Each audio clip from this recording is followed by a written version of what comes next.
AP CM Chandrababu నాయుడుకు BJP hand ఇచ్చినట్లే కనిపిస్తోంది. వచ్చే ఎన్నికల్లో తెలంగాణలో టీడీపీతో పొత్తు ఉండదని, ఒంటరిగా పోటీ చేస్తామని ఇప్పటికే బీజేపీ తేల్చి చెప్పగా, ఇక ఏపీలో కూడా దాదాపు బీజేపీ టీడీపీ స్నేహబంధానికి బీటలు వారినట్లేనని గత కొంతకాలంగా జరుగుతున్న పరిణామాలను చూస్తుంటే అర్థమవుతోంది. ఏపీలో ప్రతిపక్ష వైఎస్ఆర్ కాంగ్రెస్ పార్టీతో పొత్తు పెట్టుకునేందుకు బీజేపీ పావులు కదుపుతున్నట్లు వార్తలు వినిపిస్తున్నాయి. ఈ క్రమంలో రాష్ట్రపతి రామ్నాథ్ కోవింద్ ప్రమాణ స్వీకారం కార్యక్రమంలో పాల్గొనడానికి ఢిల్లీ వెళ్లిన ఏపీ సీఎం చంద్రబాబు నాయుడుకు ఘోర అవమానం జరిగింది.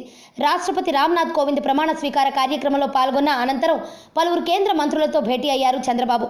కేంద్ర ఆర్థిక శాఖ మంత్రి అరుణ్ జైట్లీతో భేటీ అయిన ఆయన ప్రత్యేక ప్యాకేజీ ద్వారా రావాల్సిన నిధులను త్వరగా విడుదల చేయాలని కోరారు.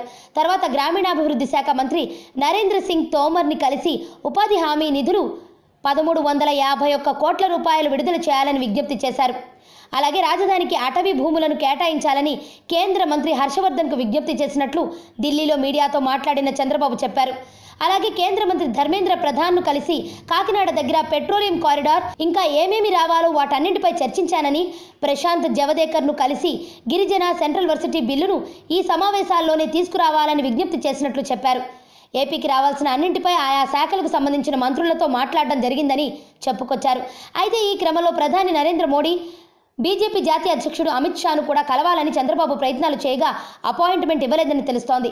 చంద్రబాబు ఎన్ని ప్రయత్నాలు చేసినా మోదీ, అమిత్ షా అపాయింట్మెంట్ లభించకపోవడంతో చేసేదేమీ లేక అమరావతికి తిరిగి పయనమయ్యారు.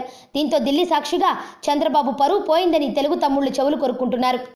ఆరోగ్యవంతమైన జీవితం కోసం మనం పాటించాలి కొన్ని నియమాలని. చిన్ని చిన్ని చిట్కాలతో చింతలేని జీవితాన్ని ఎలా గడపాలి అనే దానికి వీక్షిస్తూనే ఉండండి మన ఆరోగ్యం యూట్యూబ్ ఛానల్. మరిన్ని ఆరోగ్య సూత్రాలకు సబ్స్క్రైబ్ చేసుకోండి.